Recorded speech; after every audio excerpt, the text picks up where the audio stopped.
Welcome to this journey through one of the most disturbing cases recorded in the history of the United States. Before we begin, I invite you to leave in the comments where you're watching from and the exact time at which you're listening to this narration. We're interested in knowing to which places and at what times of day or night these documented accounts reach. The year was 1857. The nation was on the brink of civil unrest, with tensions between North and South growing more volatile by the day. But in the small timber town of Millbrook, nestled in the dense forests of western Massachusetts, the residents were preoccupied with a different kind of disturbance, something that defied explanation, something that would haunt the collective memory of the town for generations to come. On the morning of October 17, 1857, Eleanor Locke, wife of the town's physician, Dr. Thomas Locke, gave birth to identical twin boys. The delivery was difficult, occurring during a violent autumn storm that had isolated Millbrook from neighboring settlements for nearly a week. The town midwife, Sarah Holloway, was the only attendant present besides Dr. Locke himself. According to town records, the labor lasted nearly 16 hours, unusual even for a first-time mother delivering twins. The boys were named Edward and William, and while their birth was celebrated, there was something unusual noted in the midwife's personal journal, discovered decades later. The second child emerged silent, with eyes wide open, staring with an awareness that chilled my bones. No infant should look upon the world with such recognition. This would be the first of many disturbing entries concerning the Locke twins. In a separate entry dated October 18th, just one day after the birth, Holloway wrote, "Called again to the Locke residence. The doctor claims it is to check on Mrs. Locke's recovery, but he spent most of the time observing the second twin, William. The child still does not cry. When I mentioned this as concerning, Dr. Locke said only that different children process the shock of birth differently. There is something in his manner, a clinical detachment when handling his own sons, that disturbs me greatly." The doctor's household, a stately two-story home at the edge of town, where Miller's Creek met the forest line, became the center of what many would later describe as the incident that could not be spoken of openly. The house itself was built in 1839 on land purchased from the Miller family, original founders of the settlement. It featured distinctive Greek Revival architecture, with 4 white columns supporting the front portico and large windows designed to capture the morning light. Behind the main house stood a smaller structure housing Dr. Locke's medical practice, connected by a covered walkway that allowed him to move between home and work without exposure to the elements. By all accounts, the Locke family was respected in Millbrook. Dr. Thomas Locke had established his practice in 1849, having received his medical education at Harvard Medical College. Archives at Harvard, examined in 1951, revealed that Locke had studied under Dr. Oliver Wendell Holmes, Sr., and had shown particular interest in the emerging field of neurology. His thesis, on the physical manifestations of consciousness, suggested early preoccupation with the relationship between mind and brain. His wife, Eleanor, came from the prominent Whitney family of Boston, bringing with her not only social connections, but a substantial inheritance that allowed the Lockes to live comfortably in what was otherwise a modest logging community. The boy's birth was recorded in the town registry, the church baptismal records, and mentioned briefly in the Millbrook Gazette. The newspaper announcement, dated October 24, 1857, read simply, "Dr. and Mrs. Thomas Locke are pleased to announce the arrival of twin sons, Edward and William, born October 17th. Mother and children are reported in good health." Everything seemed proper and ordinary. Yet, according to county records examined in 1962 by historian Frederick Watkins, there were inconsistencies that would later prove significant. The birth certificates, for instance, noted a time difference of only 7 minutes between the twins, but the midwife's journal indicated a much longer interval, nearly 40 minutes. And while both boys were recorded as healthy in official documents, Holloway's private notes described the second-born, William, as unnaturally still and cold to the touch, as though life had only reluctantly taken hold. The Locke household employed 3 servants: a cook, Mrs. Abigail Potter, a housekeeper, Mary Winters, and a groundskeeper, James Thornton. In interviews conducted for the Millbrook Historical Society in 1908, the aging Mrs. Potter recalled the early years of the twins with evident discomfort. "There was something not right about those boys from the very beginning," she stated. "Not that I would speak ill of the dead, mind you, but facts are facts. They didn't cry like normal babies. Sometimes they would just stare at each other for hours, not making a sound." The missus worried herself sick over it. Mrs. Potter, then 82 years old but still sharp of mind, continued, "I remember once, when they were maybe 5 months old, I went to check on them during their nap. Edward was sleeping normal-like, but William was just lying there, eyes wide open, staring at the ceiling.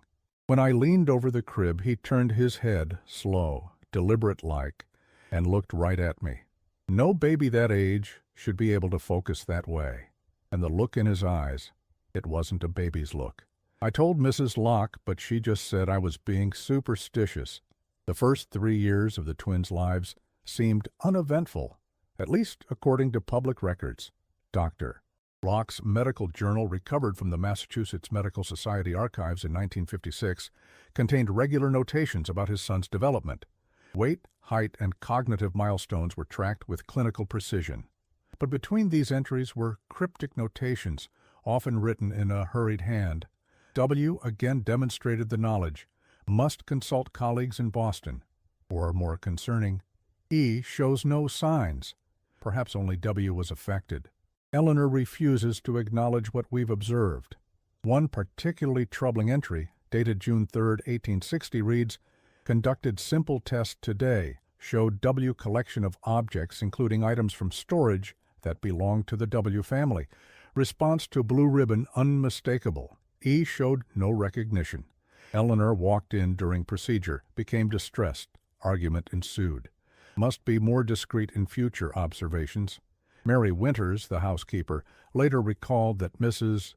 Locke had become increasingly protective of the twins as they grew older, often positioning herself between them and the doctor during his examinations. There were times, Winters stated in her 1908 interview, when the mistress would take the boys to her sister's home in Springfield for days at a time. She never said why, but it always seemed to follow some new observation by the doctor. It was in the winter of 1860, when the twins were just over 3 years old, that the first publicly acknowledged incident occurred. According to the Millbrook Gazette, dated January 12, 1860, young William Locke was found by his mother standing at the edge of Miller's Creek in the middle of the night, barefoot in the snow, staring into the dark waters. The temperature that night had dropped to 14 degrees Fahrenheit, according to meteorological records preserved by the Millbrook Mill, which monitored weather conditions for operational purposes. Despite exposure to these conditions for what must have been at least 15 minutes, the time it took Mrs. Locke to discover her son missing and locate him, William showed no signs of frostbite or distress. When asked what he was doing, the child reportedly replied, "Waiting for them to bring me back." When questioned further by his increasingly disturbed mother, William pointed to a specific bend in the creek and said, "That's where they put me after the accident. That's where I went into the water." The newspaper account, written by editor Hiram Blackwood, treated the incident as a curious anecdote about a precocious child's sleepwalking episode. But a letter from Blackwood to his brother in Springfield, preserved in family papers donated to the Springfield Historical Society in 1923, revealed deeper concerns. The Locke boys' midnight wandering has set tongues wagging.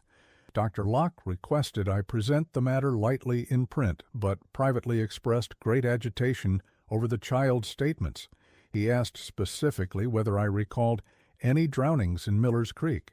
I did not, having only lived here 7 years, but directed him to old Jonathan Mercer, who has been town clerk since before I was born. This incident might have been dismissed as the imagination of a precocious child, except for what happened next. Town records show that 3 days after this event, Dr. Locke requested access to the town's archives. specifically asking to review death records from the previous 30 years. The town clerk, Jonathan Mercer, noted in his personal correspondence, discovered among family papers in 1935, that the doctor had become obsessed with the drowning death of a boy in Miller's Creek some 20-odd years prior. In a letter to his daughter in Boston, dated January 17, 1860, Mercer wrote, "Had the strangest conversation with Dr. Locke yesterday. He came to the records office in quite a state, demanding to see all documentation related to drownings in the creek. When I produced the record of young Samuel Whitman's accident in '37, he became very still, almost pale, asked the most peculiar questions, what the boy was wearing when found, whether he had any birthmarks, what toys he was fond of. These seemed to me quite beyond the scope of official records, but the doctor was most insistent. I directed him to speak with old Mrs. Bennington, who was neighbors with the Whitmans before they left town." The drowning in question had occurred in 1837, before many current residents had settled in Millbrook. A boy named Samuel Whitman, age 7, had fallen through the ice at precisely the location William had indicated. According to the official report, filed by the town constable and preserved in county records, Samuel had been playing alone near the creek on the afternoon of January 10, 1837, while his mother was visiting a neighbor. When he failed to return for supper, a search was organized. Footprints in the snow led to a point where the ice had broken. The boy's body wasn't recovered until spring thaw, and by then the family had left the area, unable to bear the tragedy. Mrs. Eliza Bennington, mentioned in Mercer's letter, was interviewed by Dr. Locke on January 18, 1860, according to her personal diary. Her entry from that day reads, "Visit from Dr. Locke, asking about the Whitman boy who drowned all those years ago. Such peculiar questions about the child's manner, his habits, even what games he preferred. When I mentioned Samuel's fondness for his little wooden boat carved by his father, the doctor became very agitated, asked if the boat was buried with the child. Indeed it was, placed in his coffin, when they finally laid the poor boy to rest in April. Dr. Locke left abruptly after that, without explanation. Most unsettling. What disturbed Dr. Locke, according to Mercer's letters, was that his son William had begun to describe details of the Whitman home, a property that had been demolished a decade before the twins' birth, with perfect accuracy.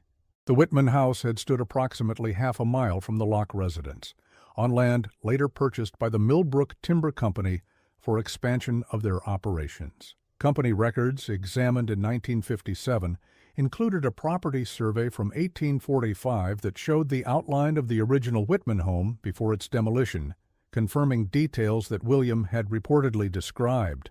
The unusual L-shaped floor plan, the stone chimney on the north wall, rather than the more common east or west placement, the root cellar accessible only from outside rather than through the kitchen.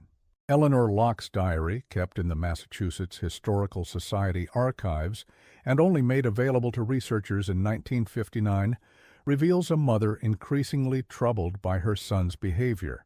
William spoke again today of his other mother and described a woman in a blue dress with a cameo brooch at her throat. He became inconsolable when I told him I had never owned such a dress or brooch. Later, while looking through my grandmother's possessions in the attic, I found a daguerreotype of Margaret Whitman, Samuel's mother. She was wearing exactly what William had described. The diary entry, dated February 3, 1860, continues, "I showed the image to Thomas, thinking he would share my distress. Instead, he became excited, calling it confirmation, and insisting we must document everything. When I suggested we consult with Reverend Harrison about these troubling occurrences, he became angry, saying the church would not understand the scientific significance of what was happening.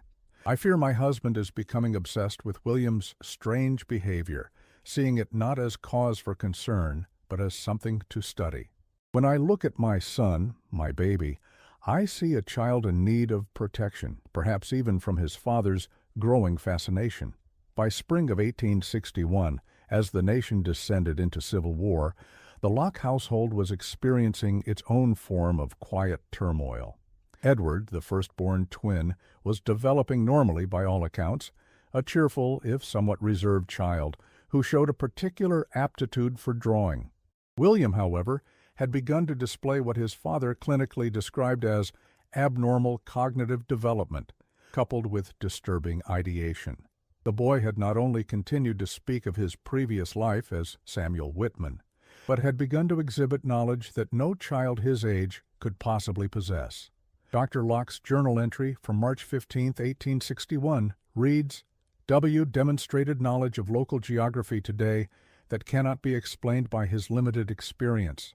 When shown map of Millbrook from 1835, before creek was partially redirected for mill expansion, he correctly identified location of old Miller Cabin, grist mill foundation, and original town boundary markers. When asked how he knew these things, he replied simply, I used to play there. He, when shown same map, showed normal confusion and lack of recognition expected of a child his age.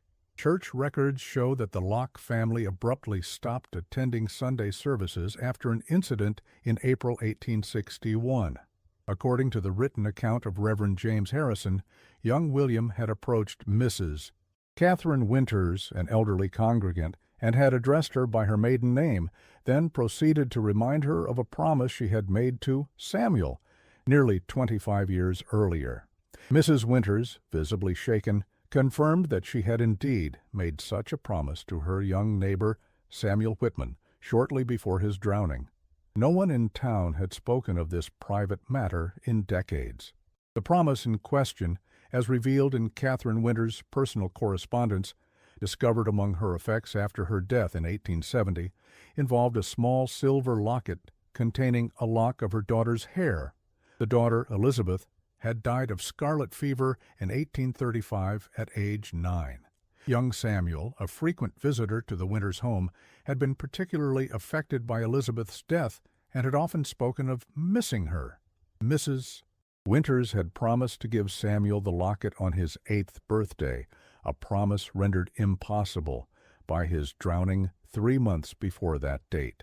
The fact that William Locke not only knew of this promise, but described the locket in detail, including the inscription inside, Forever in Our Hearts, E.W., 1826-1835, caused considerable distress to Mrs. Winters and scandal within the congregation. It was around this time that Dr. Locke began corresponding with Dr. Locke had begun to document his son's case as what he termed a profound abnormality of memory or consciousness. While he never used the term reincarnation explicitly, such concepts being largely foreign to Western medical thinking of the era, he did reference several cases from medical literature where children had displayed inexplicable knowledge of events predating their birth.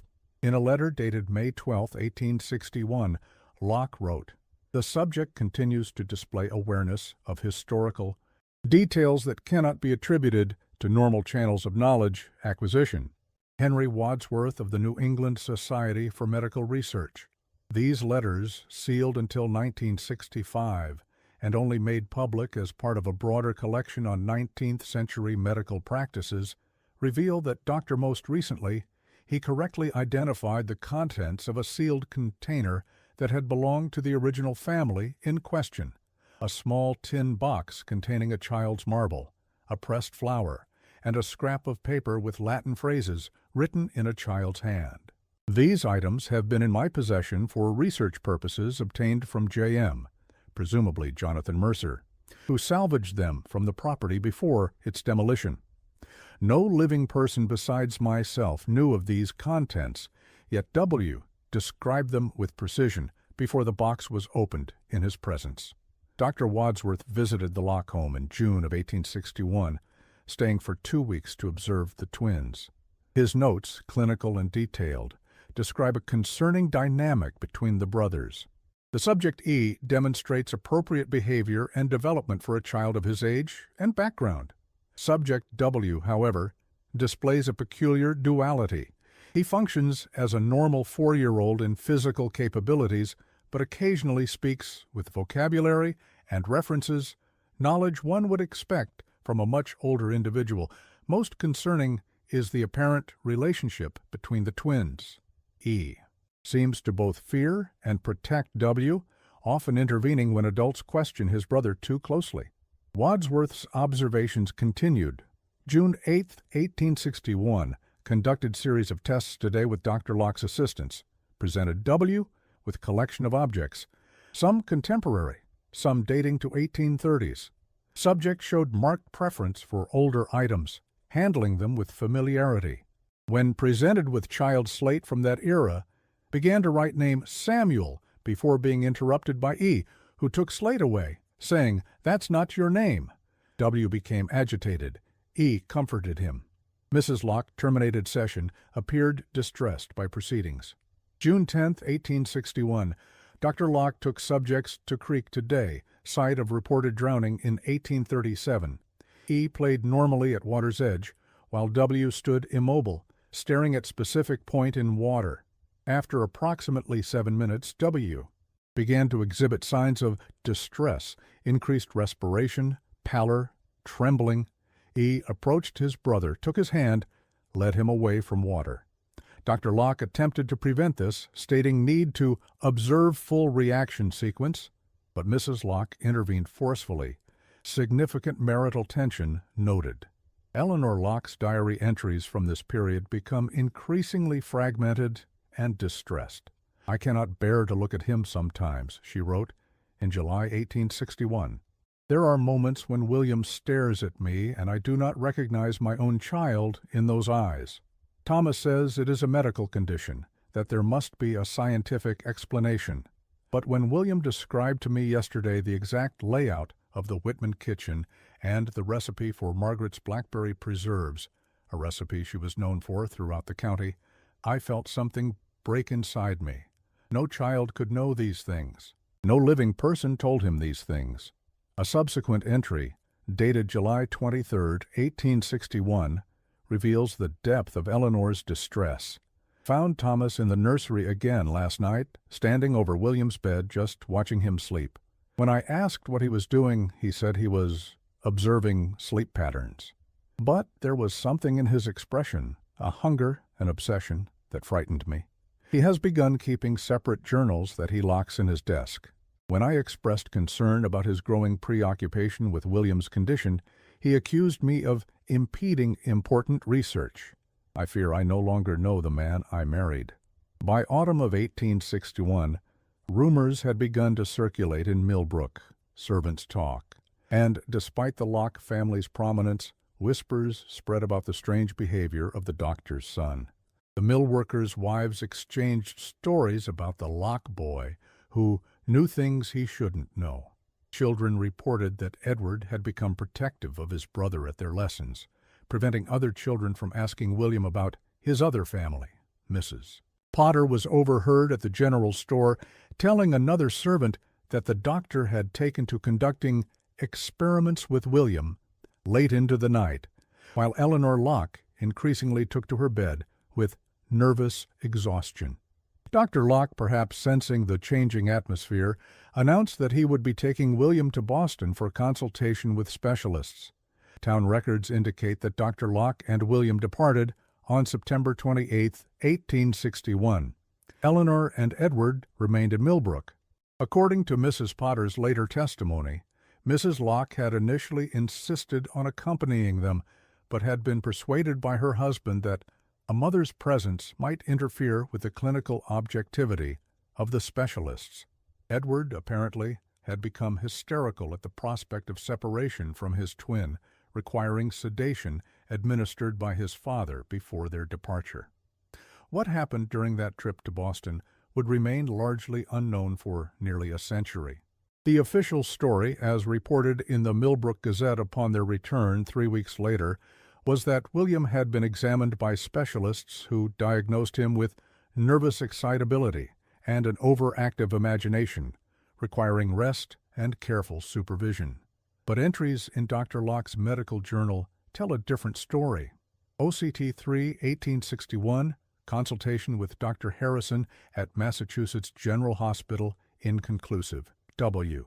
Refused to demonstrate any of the knowledge previously displayed, remaining silent throughout the examination.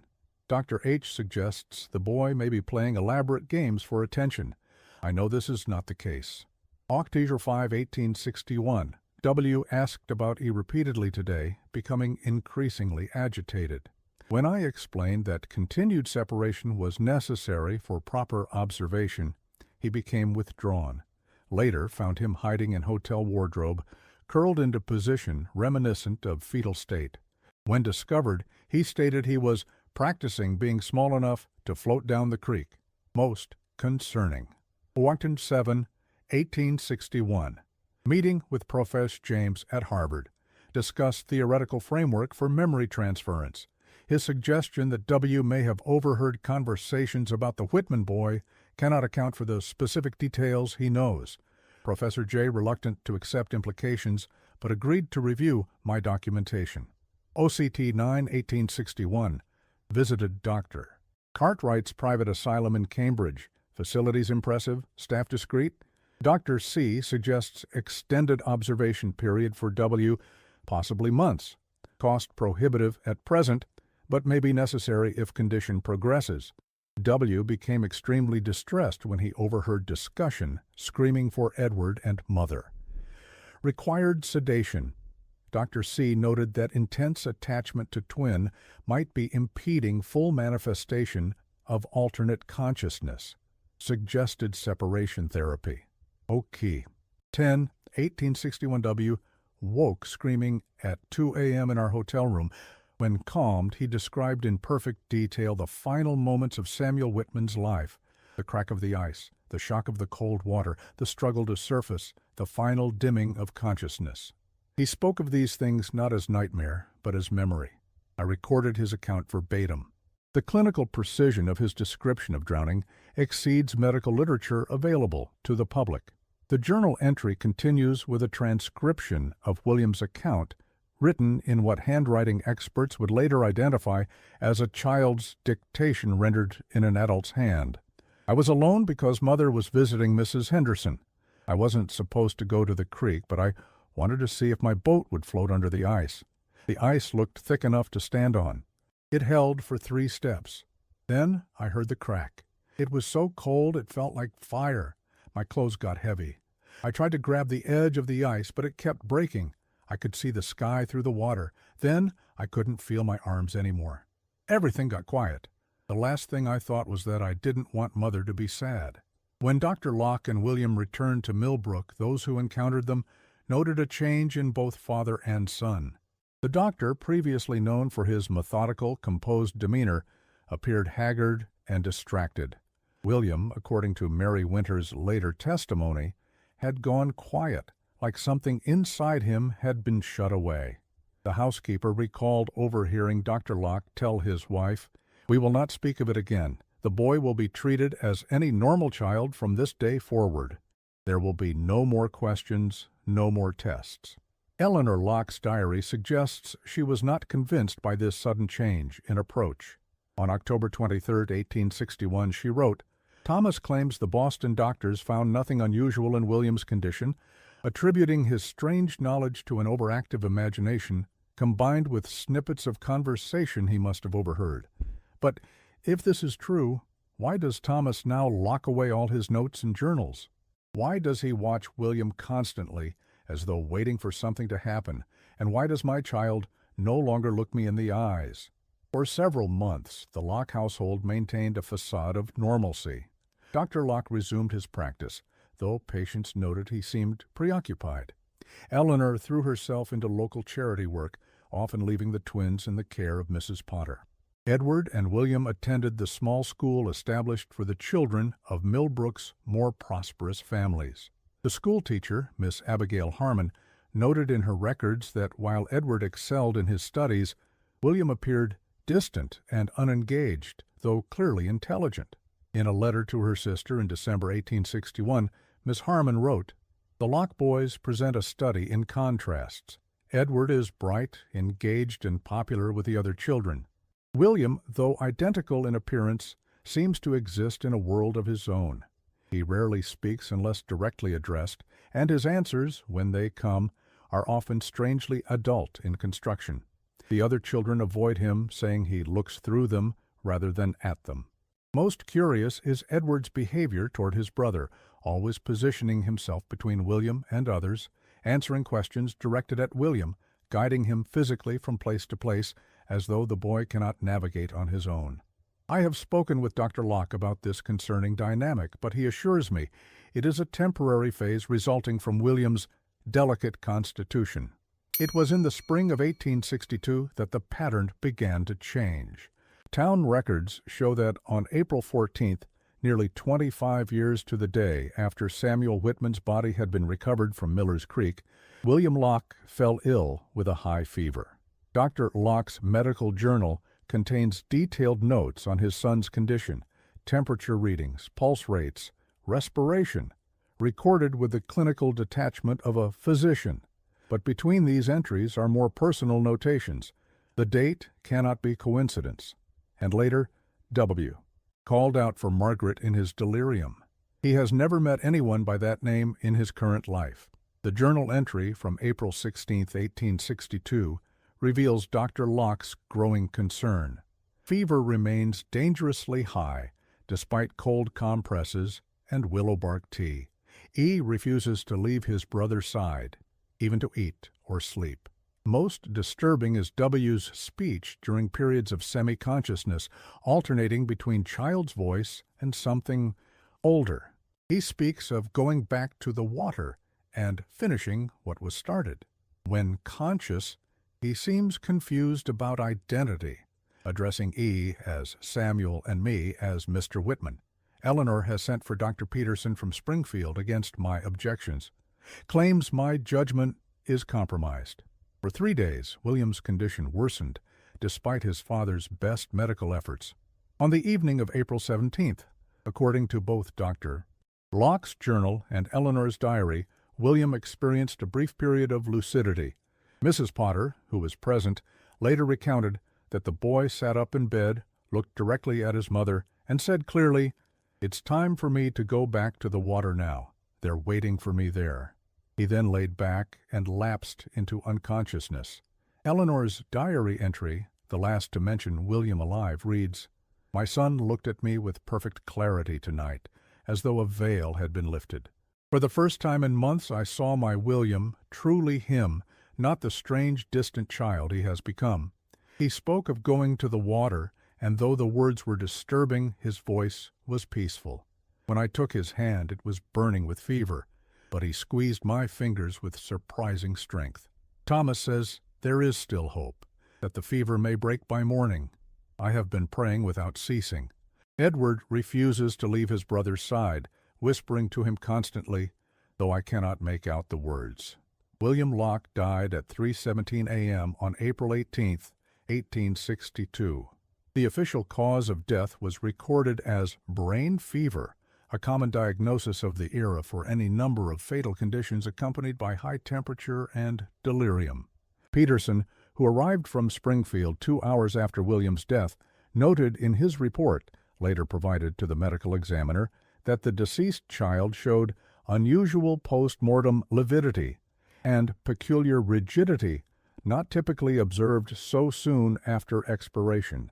These observations were dismissed by Dr. Locke as irrelevant to the cause of death. William was buried in the Millbrook Cemetery on April 20th in a service attended by most of the town's residents. Notably, the Locke family chose not to have the body interred in the family plot, but instead in a single grave near the cemetery's eastern edge, overlooking Miller's Creek. The location, according to cemetery records, was specifically requested by Dr. Locke, despite the area being prone to seasonal flooding. Reverend Harrison's notes on the funeral service indicate that Edward had to be physically restrained by his father when the coffin was lowered into the ground, the boy screaming, "He's not supposed to go alone," repeatedly, until sedated by Dr. Locke. The months following William's death saw the Locke family withdraw from community life. Dr. Locke's practice suffered as he took fewer patients. Eleanor was rarely seen in town. Edward, now an only child at age 5, was kept home from school. The household staff was reduced to only Mrs. Potter, who came in 3 times weekly to cook and clean. According to her later accounts, the atmosphere in the home was heavy with unspoken grief and something else, something like fear. Mrs. Potter's testimony to the Historical Society in 1908 described the changed dynamic in the household. After William passed, it was like the house itself was holding its breath. The doctor spent hours locked in his study, writing constantly. Mrs. Locke took to her bed most days, leaving only to sit by William's grave. But it was Edward who changed the most. He stopped speaking entirely for nearly 2 months. When he did start talking again, his voice was different, softer, more hesitant. And he developed habits that gave me chills. He would stand at the edge of the creek, just like William used to do, staring into the water.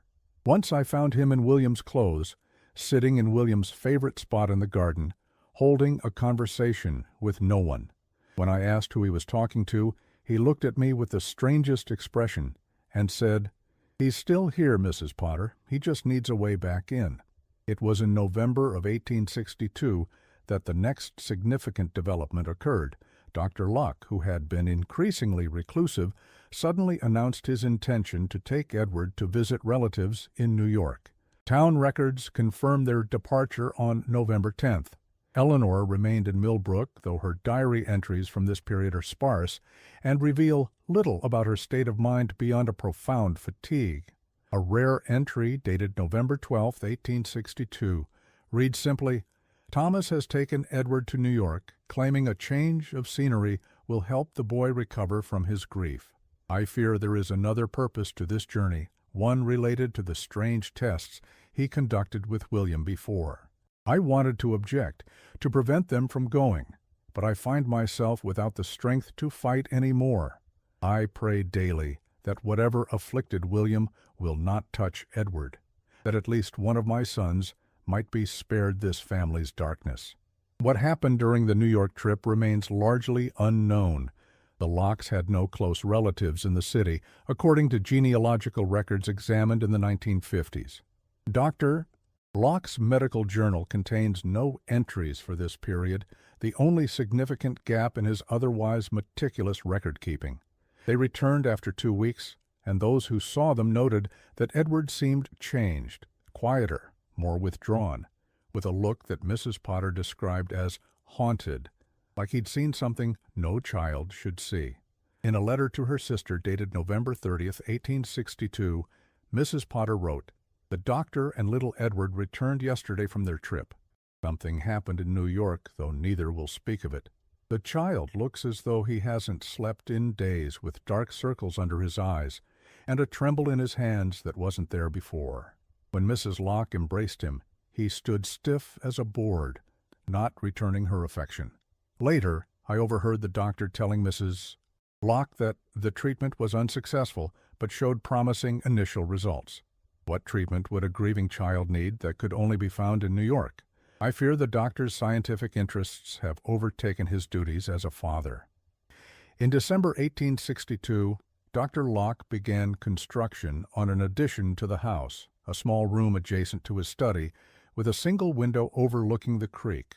Town building records describe it as a private consultation room, but according to James Thornton's grandson, interviewed in 1921, the groundskeeper had helped the doctor install heavy locks on both sides of the door and shutters that could be secured from the outside. My grandfather said the doctor called it Edward's thinking room, the younger Thornton recalled. He said the boy needed a quiet place to reflect. The construction was completed just before Christmas, according to receipts from the Millbrook Lumber Company preserved in their business ledgers. The room measured 8 feet by 10 feet, with no fireplace or stove for heating. The single window faced east, providing a direct view of the bend in Miller's Creek, where both Samuel Whitman and, according to William's account, his body had entered the water. The interior walls were lined with cork, a material typically used for soundproofing in that era. The door featured an unusual double-locking mechanism that could be secured from either side. Eleanor's diary entries from early 1863 reveal increasing concern about her husband's behavior and Edward's well-being. Thomas spends hours with E in that room, voices low, doors locked. When they emerge, E looks exhausted, drained. When I ask what they discuss, T says only that he is helping our son process his grief, but there is something in his eyes I do not recognize, something cold and determined. A later entry dated January 29, 1863, elaborates, "Found E's drawings today while cleaning his room. Disturbing images, the creek over and over from different angles, and figures in the water, some with William's face, some with the face of a boy I don't recognize." When I showed them to Thomas, expecting him to share my concern, he instead became excited, saying, "It's working then." Working? What experiment is my husband conducting with our remaining son? And why does E now sometimes respond to William when distracted or tired? The most telling evidence of what might have been occurring comes from Edward himself, though not until decades later. In a personal journal kept from 1880 to 1925, discovered among the sealed archives of the Millbrook Historical Society after his death, Edward Locke Whitney described fragmentary memories of this period. Father's thinking room was a place of shadows and whispers. The cork walls seemed to absorb all sound from outside while magnifying the voice inside my head. Father would sit me in the wooden chair facing the window so that Miller's Creek was always in my view. He would place objects on the small table between us, things I later learned had belonged to Samuel Whitman and his family. A small top, a child's primer with the name Samuel written inside the cover, a blue hair ribbon that had belonged to Samuel's sister. I was to hold each object and open my mind to any impressions that might arise. Sometimes Father would read from papers he called the original accounts, descriptions of the Whitman house, of Samuel's activities in the days before his drowning, of the search for his body. Hours would pass this way, with Father recording every word I spoke, every reaction I had. When I failed to provide the responses he sought, his disappointment was palpable. "Your brother would have known," he would say. "William would have remembered." On February 17, 1863, Eleanor Locke wrote her final diary entry. "I heard E crying in the night again. When I went to his room, T was already there, telling him in that new stern voice that we must be scientific about these things, and that observation requires detachment. When he saw me at the door, he became very quiet, then asked me to return to bed. I refused. E was shaking, would not look at me. When I insisted on taking E to my room for the night, T relented, but said something I cannot forget. 'It's happening again, Eleanor. Just as I predicted, we cannot ignore the evidence.' What evidence? What is happening to my child? I have written to my brother in Boston. We will leave this house as soon as arrangements can be made." Mrs. Potter later recalled the tension in the household during those final days. The doctor and Mrs. Locke barely spoke to each other. She kept Edward by her side constantly, even sleeping in his room. The doctor spent more and more time in his study, writing frantically in his journals. There was a feeling in that house like just before a thunderstorm, a heaviness in the air, a sense that something was about to break. When Mrs. Locke asked me to prepare food for a journey, I wasn't surprised. Nor was I surprised when she instructed me to say nothing to the doctor. Eleanor and Edward Locke departed Millbrook on February 23, 1863, ostensibly to visit her family in Boston. A receipt from the Millbrook Stagecoach Company, preserved in the town's business records, shows payment for 2 passengers to Springfield, where they presumably connected with the railway to Boston. They took minimal luggage, according to Mrs. Potter's account, just 2 small valises packed in secret while the doctor was seeing patients. They never returned. Dr. Locke remained in Millbrook, continuing his practice, though becoming increasingly isolated from the community. His medical journal entries become sparse but contain troubling references. The transfer appears incomplete in this instance. Perhaps the original subject's premature departure interrupted the process, and later must determine whether proximity to the location is necessary for recurrence. A particularly disturbing entry, dated March 12, 1863, reads, "Visited W.'s grave today. Ground still frozen, but spring thaw will come soon. Considered possibility that physical proximity might be factor in consciousness transfer. If remnants of W.'s consciousness still linger attached to physical remains, then ease removal from area may have prevented completion of process. Would exhumation provide useful data? Ethical considerations significant, but scientific importance may outweigh conventional concerns." In May 1863, Dr. Fa. Locke received a letter from Eleanor's brother informing him that she had filed for divorce, a scandalous and rare proceeding in that era, citing extreme cruelty and dangerous behaviors detrimental to the health and safety of her child. The original filing, discovered in Suffolk County Court records in 1955, contains Eleanor's affidavit. "My husband, Dr. Thomas Locke, has, since the death of our son, William, subjected our surviving son, Edward, to experimental treatments and psychological manipulations that I believe constitute abuse. He has repeatedly isolated the child in a specially constructed room, exposed him to disturbing stimuli, and attempted to convince him that he possesses the consciousness or memories of his deceased brother and another child who died before his birth. These actions have caused Edward extreme distress, manifesting in nightmares, regression in development, and physical symptoms, including weight loss and nervous tremors." The divorce was granted in July 1863, with Eleanor receiving custody of Edward and returning to her maiden name of Whitney. They relocated to her family's home in Boston's Beacon Hill neighborhood. The court records include a statement from Dr. Philip Barrett, a Boston physician who examined Edward.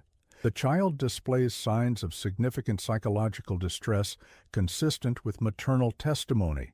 He exhibits fear of water, reluctance to discuss his father or deceased brother, and episodes of confusion about his own identity. It is my professional opinion that continued exposure to Dr. Locke's influence would be detrimental to the child's recovery and future well-being." Dr. Locke remained in Millbrook until October 1863, when he abruptly sold his practice and home to a younger physician from Springfield. According to the bill of sale preserved in county records, the transaction included all furnishings and personal effects, with a specific exclusion of documents and journals in the locked cabinet in the study, to be collected by representatives of the New England Medical Society. No record exists of such collection ever taking place. James Thornton, the groundskeeper, who was the last Locke employee to remain on the property, later told his grandson of the doctor's final days in Millbrook. "He was like a man possessed, working day and night in that study of his. Barely ate, barely slept. I'd find him sometimes standing over the boy's grave in the middle of the night, just staring down at the ground. The last week he had me dig up some of the dirt from around the grave, said he needed it for scientific analysis. When he left town, he took nothing but a leather satchel full of papers, and a small wooden box, I believe, contained that grave dirt. Never said goodbye, never said where he was going, just walked out one morning and never came back." For nearly 5 years, Thomas Locke disappeared from public record. His name resurfaces in 1868 in the admissions log of the Worcester State Hospital for the Insane. The intake notes, sealed until 1960, describe a man suffering from monomania centered on beliefs about consciousness transference and the persistence of memory beyond death.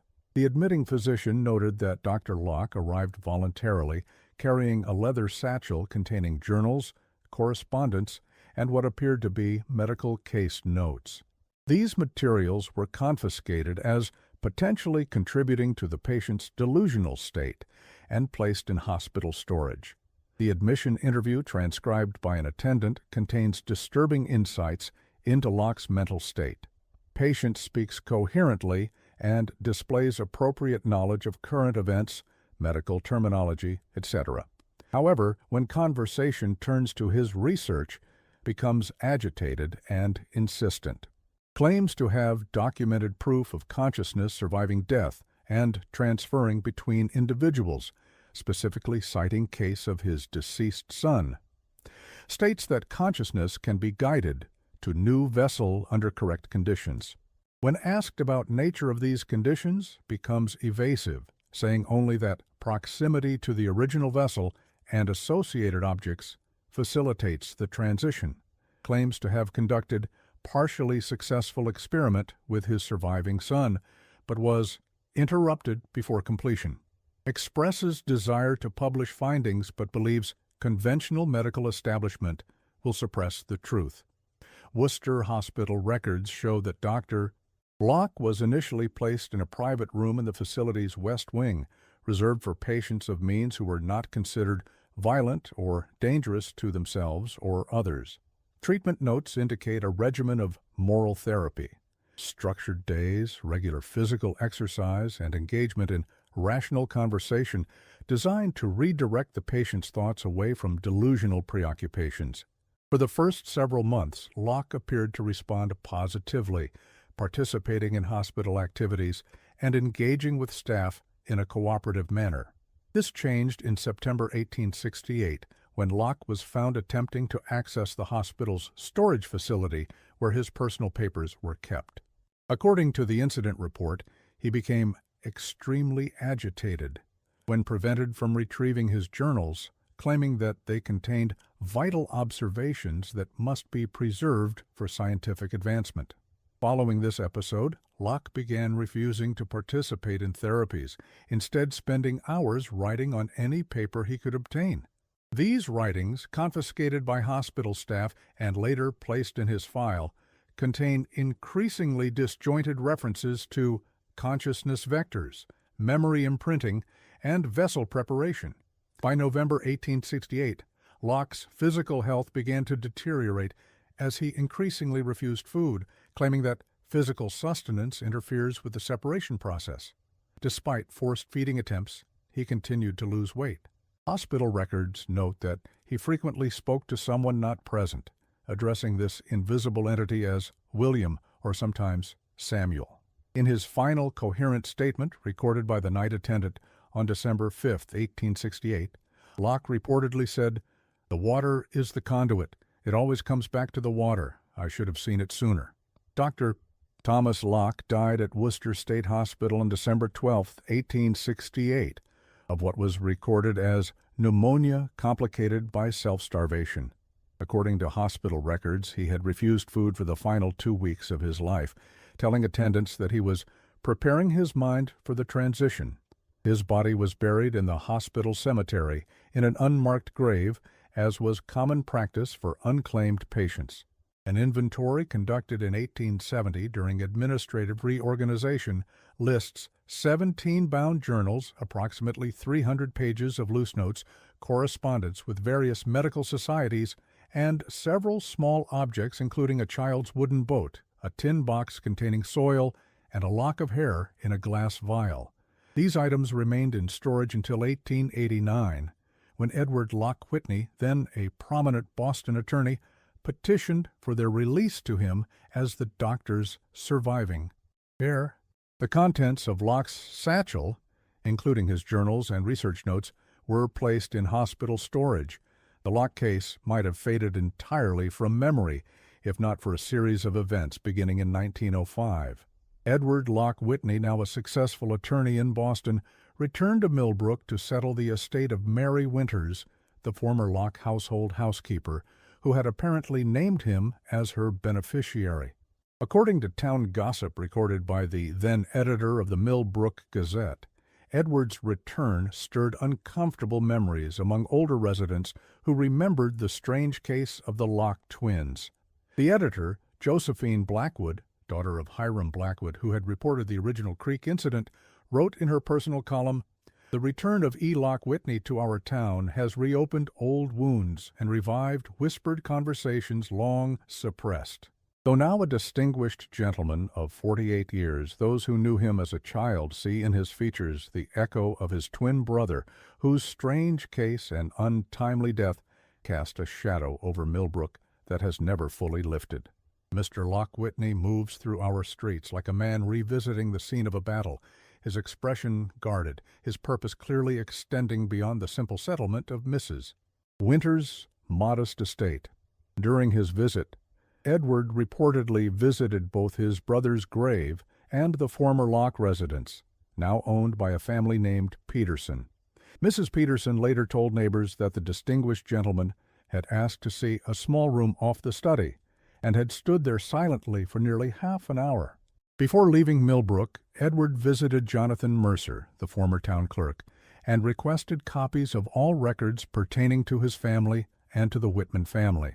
Mercer, then in his 80s, wrote to his daughter after this meeting, "Had the strangest visitor today, Edward Locke, though he calls himself Whitney now. All grown up and looking so much like his poor brother, it gave me a start.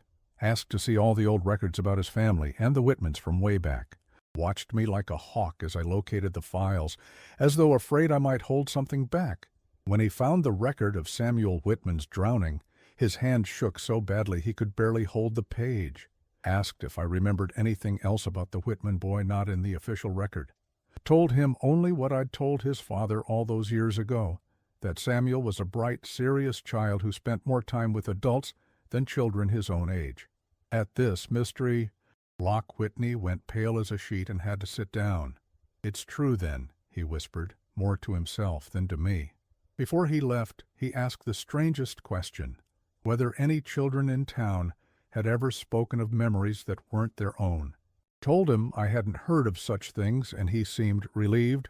In 1908, Edward Locke Whitney established the Millbrook Historical Preservation Society with a substantial endowment dedicated to the collection and preservation of town records, personal accounts, and physical artifacts related to Millbrook's development from 1830 to 1870.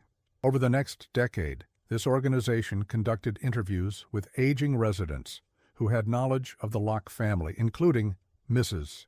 Potter and James Thornton.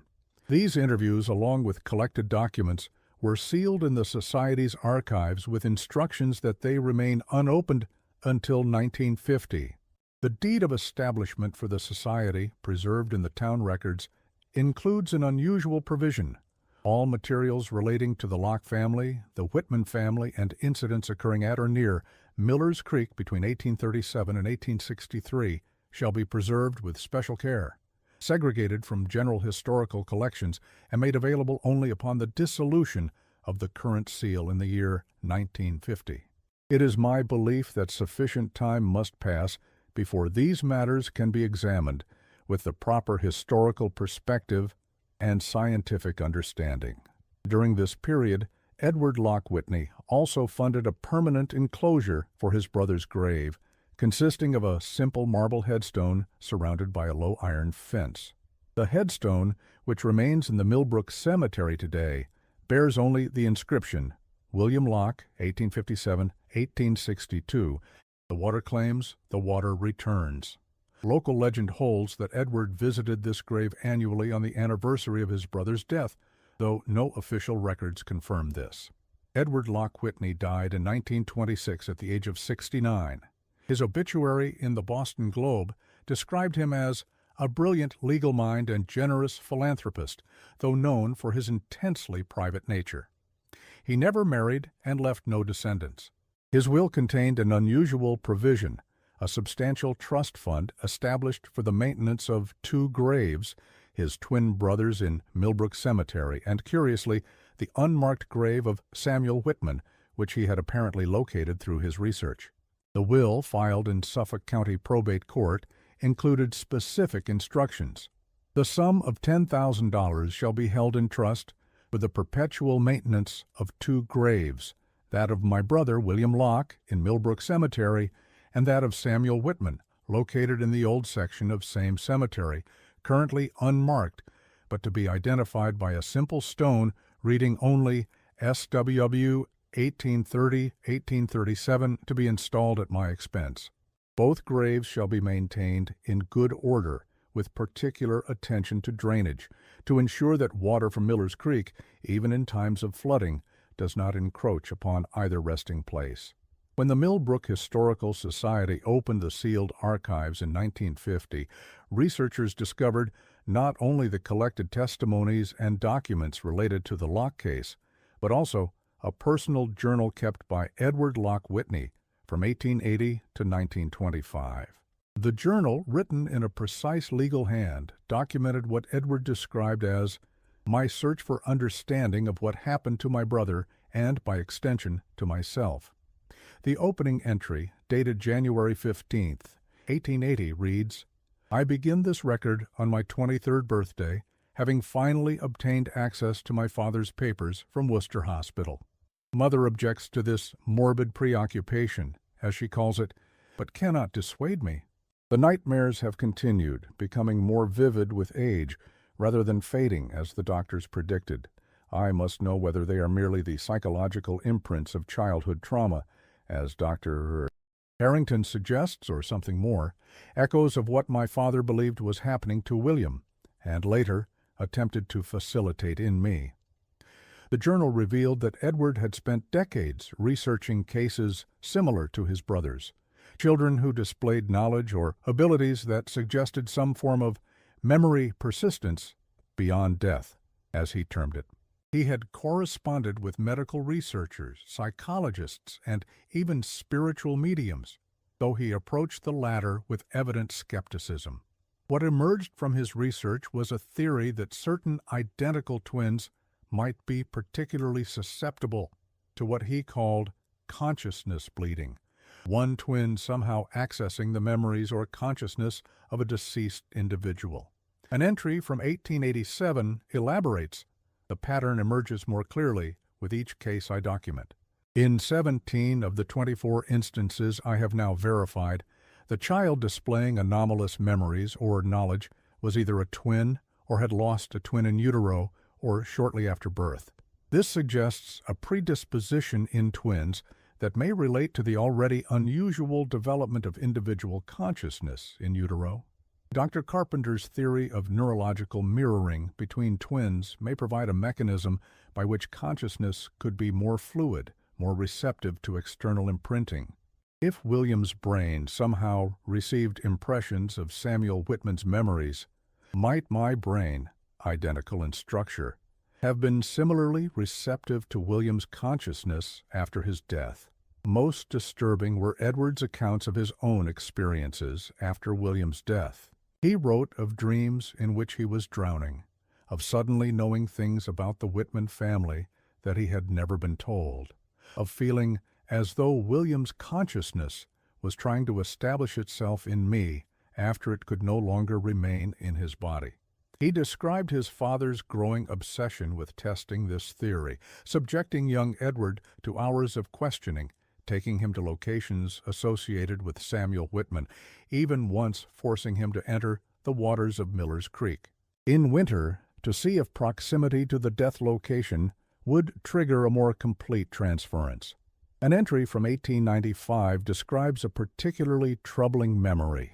I recall now with the clarity that only decades of suppression can ultimately yield the true purpose of our New York journey in 1862. Father had arranged consultation with Dr. Heinrich Müller, a German physician known for controversial experiments in what he termed consciousness stimulation. Müller operated a private clinic in Lower Manhattan, catering to wealthy patients seeking treatments for various nervous disorders. What Father sought, however, was Müller's expertise in hypnotic regression and his experimental use of certain compounds derived from ergot to open the mind to suggestion. For 7 days, I was subjected to Müller's protocols, hypnotic sessions during which I was repeatedly told that I was William, that I contained William's memories, that I could access them if I simply allowed the barriers to dissolve. When this proved unsuccessful, Müller administered his tincture, a foul-tasting liquid that induced hallucinations so terrifying I have blocked them from conscious memory until now. I recall only fragments, the sensation of cold water filling my lungs, faces peering down at me through a veil of blue, and my father's voice, insistent and detached, asking, "What do you see? Who are you now?" Edward's journal painted a picture of Dr. Thomas Locke not as a grieving father, but as a researcher who had come to view his own children as subjects in a disturbing experiment. My father believed he had discovered something profound about human consciousness, Edward wrote in 1922, near the end of his life. He convinced himself that William's case was not unique, that throughout history, certain individuals, particularly children, had served as vessels for consciousness that refused to dissipate after death. His ultimate hypothesis, which drove him to madness, was that this process could be facilitated, even directed, under the right conditions. The final pages of Edward's journal contain what he described as the truth as best I have been able to reconstruct it. According to his account, Dr. Locke had been aware of the Samuel Whitman drowning before the twins' birth. As a physician with an interest in what he termed consciousness studies, he had collected accounts of children who displayed knowledge they could not possibly have acquired normally. When his own son began showing signs of what appeared to be memories of Samuel Whitman, Dr. Locke saw not a cause for concern, but an opportunity for study. My father's journals, which I finally obtained from Worcester State Hospital in 1890, reveal the extent of his obsession, Edward wrote. He had documented every instance of William's Samuel memories, testing and verifying each one against historical records. He became convinced that proximity to the drowning site had somehow facilitated this consciousness transfer.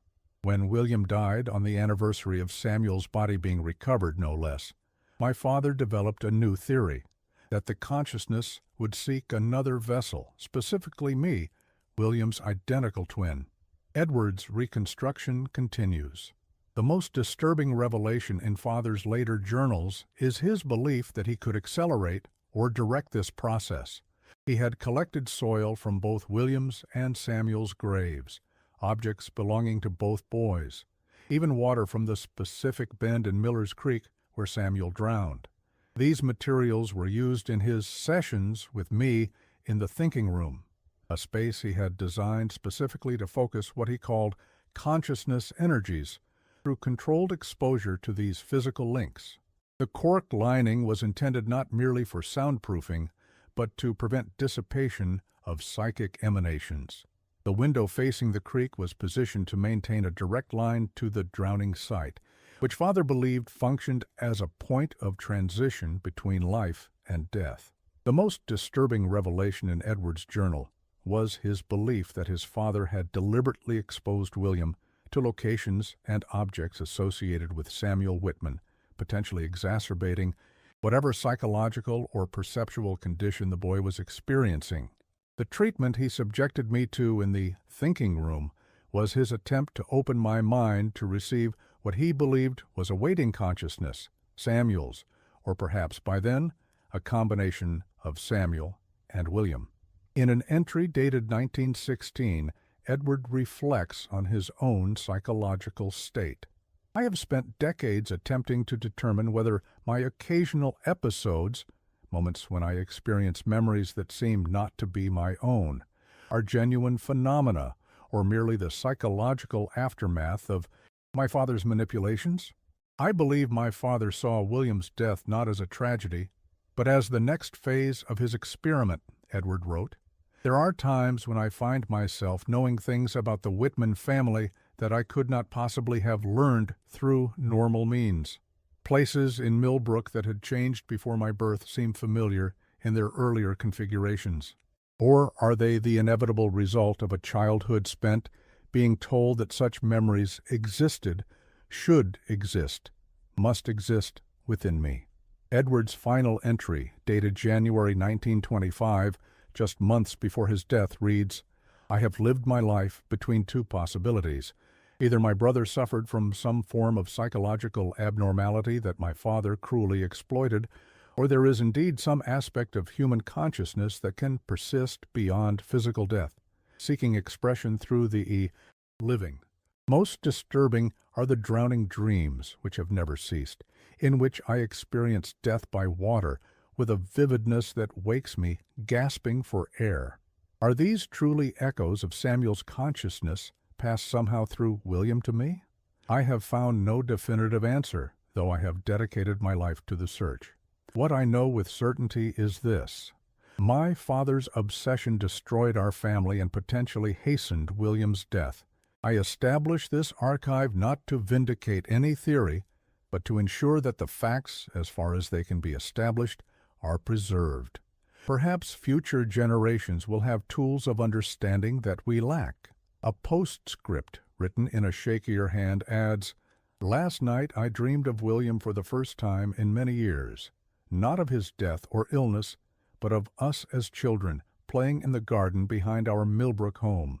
In the dream he turned to me and said, 'It's nearly time, Edward. The water is patient.' I woke with the certainty that my own death approaches. I have arranged to be cremated, my ashes scattered over land, far from any body of water. Some cycles must be broken."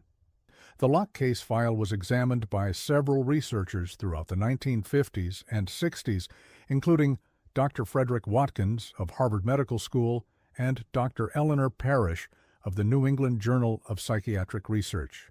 Their findings, published in a limited academic circulation in 1962, suggested that William Locke likely suffered from a combination of conditions that might now be diagnosed as childhood schizophrenia and savant syndrome, potentially explaining his ability to absorb and recall obscure details about a local historical event. They proposed that Dr. Locke, lacking modern psychiatric understanding, had interpreted his son's condition through the lens of his own interests in consciousness studies.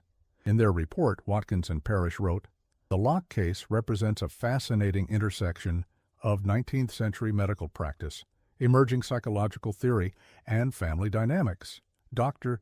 Locke appears to have been a man caught between scientific ambition and parental obligation, ultimately unable to view his son's condition with the objectivity he prized in his professional work." The suggestion that William's unusual knowledge and behaviors constituted evidence of consciousness transference reflects the limited understanding of childhood psychological disorders in that era, as well as the influence of emerging theories about consciousness that permeated intellectual circles in the mid-19th century. However, certain aspects of the case remained difficult to explain conventionally. The specificity of William's knowledge about Samuel Whitman, verified against historical records, extended to details that were not public knowledge. His description of the Whitman home's interior, confirmed by architectural drawings discovered in 1957, included elements that had been modified before the house was demolished, features no living person in Millbrook would have seen. His knowledge of Margaret Whitman's blackberry preserve recipe, later verified when a relative in Philadelphia produced a handwritten recipe book in 1964, contained a specific ingredient, rosemary, that was never mentioned in any public account. The researchers noted these anomalies in their report. While psychological explanations account for much of William's behavior, certain specific knowledge he displayed remains difficult to attribute to normal channels of information acquisition. These anomalies may reflect limitations in our historical documentation, conversations overheard, documents viewed, or stories told that were not recorded, rather than genuinely paranormal phenomena. Nevertheless, they constitute the most compelling aspects of the case from a scientific perspective. Perhaps most unsettling was the discovery made during the Millbrook Cemetery restoration project in 1965. When workers relocated several graves from the flood-prone eastern section, including William Locke's, they found something unusual. According to the project report, William's coffin contained not only his remains, but also a small tin box, severely corroded but intact. Inside was a child's wooden toy, a small carved boat, wrapped in a piece of faded blue fabric. Metallurgical testing dated the tin box to the 1830s, while textile analysis identified the fabric as consistent with women's dress materials from the same period. The project supervisor, Harold Jenkins, provided a sworn statement to the Millbrook Historical Society. Upon opening the Locke child's coffin, as required for relocation, we discovered a metal container approximately 6 inches by 4 inches in size, positioned at the foot of the remains. The container was not part of the original burial furnishings as documented in 1862. Its placement in the coffin would have required excavation and reburial at some point after the original interment. The condition of the surrounding soil suggested this had occurred many years ago, possibly decades. We have no record of any authorized exhumation or modification to this grave site. Town records revealed that Samuel Whitman had been buried with a favorite toy, a wooden boat carved by his father. No public record mentioned this boat being removed when the body was exhumed and reburied after its recovery from Miller's Creek. How such an object came to be in William Locke's grave, placed there in 1862, has never been satisfactorily explained. Subsequent investigation by the Millbrook Historical Society uncovered an entry in the night watchman's log from the cemetery, dated October 15, 1868, approximately 2 months before Dr. Locke's death at Worcester State Hospital. The entry reads, "Observed light near eastern section after midnight. Investigated and found man kneeling at child's grave. Recognized Dr. Locke, former resident, appeared to be digging. When approached, he claimed to be leaving a memento for his son. Seemed disturbed but not dangerous. As he was the father of deceased and had only small box with him, allowed him to complete his task and escorted him from grounds." The Locke case files were officially closed in 1969, with no definitive conclusions reached. The materials were archived at the Massachusetts Historical Society, where they remain available to researchers with special permission. The former Locke residence in Millbrook was demolished in 1972 to make way for commercial development. Miller's Creek was redirected during flood control projects in the 1980s, its original course now covered by a shopping center parking lot. The Millbrook Cemetery remains, though both William Locke's and Samuel Whitman's graves were relocated to the higher ground of the new municipal cemetery in the 1960s. Occasionally, visitors to Millbrook, typically academic researchers or enthusiasts of historical mysteries, ask about the Locke case. Longtime residents direct them to the small local museum, where a modest display contains copies of some documents and a photograph of the Locke family taken in 1860, showing Dr. and Mrs. Locke with the twins, then age 3. In the slightly blurred image, one can make out Edward's small smile while William stares directly at the camera with an unnerving intensity that seems to transcend the photographic process itself. The most recent examination of the case occurred in 1968, when Dr. Margaret Holloway of Boston University, coincidentally a descendant of Sarah Holloway, the midwife who delivered the Locke twins, reviewed all available materials as part of a broader study on unusual historical medical cases.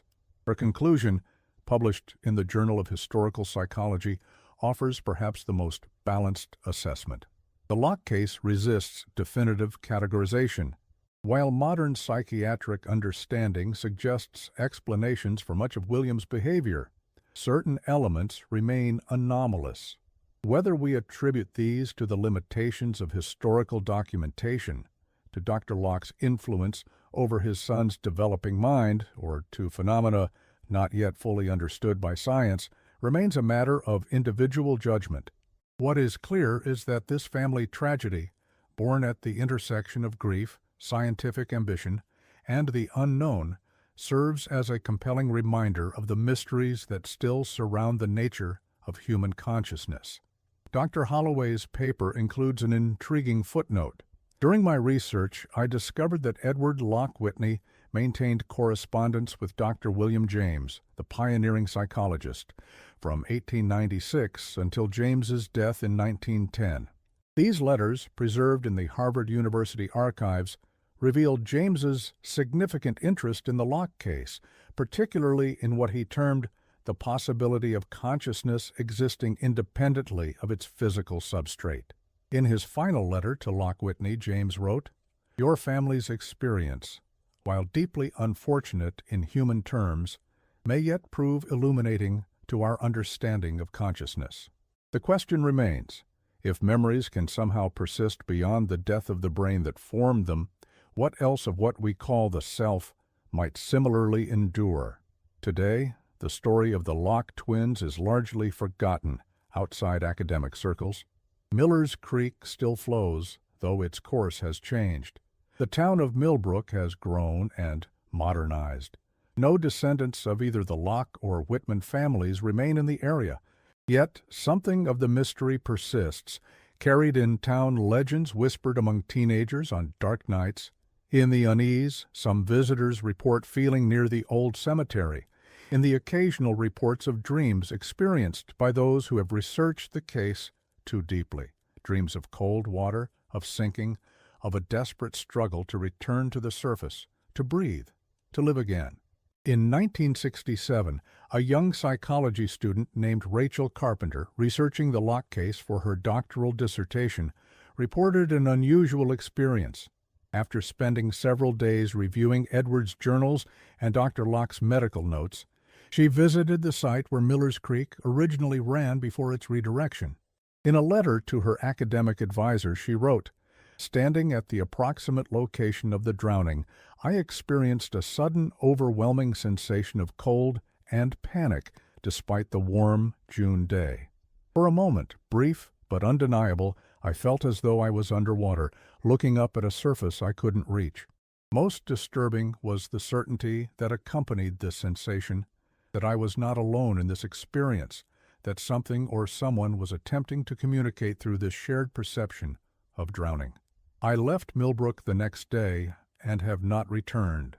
While I recognize the likelihood that this was a psychological response to immersion in the case materials, I cannot entirely dismiss the alternative, that in certain locations, under certain conditions, the barriers between individual consciousnesses may be more permeable than our current scientific understanding allows. The curator of the Millbrook Historical Museum, in an interview conducted in 1968, offered perhaps the most poignant perspective on the case. What happened to the Locke family was a tragedy, regardless of how you interpret the strange occurrences surrounding William's behavior and death. A child died. A family was torn apart. A father's obsession with understanding destroyed what he sought to study. Whether William truly carried memories of a boy who had drowned decades earlier, or whether he was simply a troubled child whose condition was misinterpreted through the limited medical understanding of the time, the human cost was the same. Perhaps the most merciful approach now is to let them all rest, Samuel, William, Edward, and Dr. Locke, without further disturbance. Some mysteries, once set in motion, may be better left unsolved. Some mysteries, it seems, refuse to rest quietly even after more than a century has passed.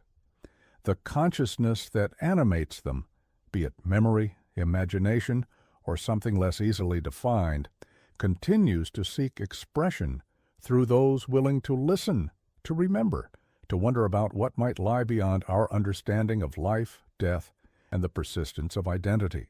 In the words of Edward Locke Whitney, written near the end of his troubled life, the water claims, the water returns, and in between those moments we exist, conscious, questioning, afraid of the dark currents that run beneath the surface of what we think we know.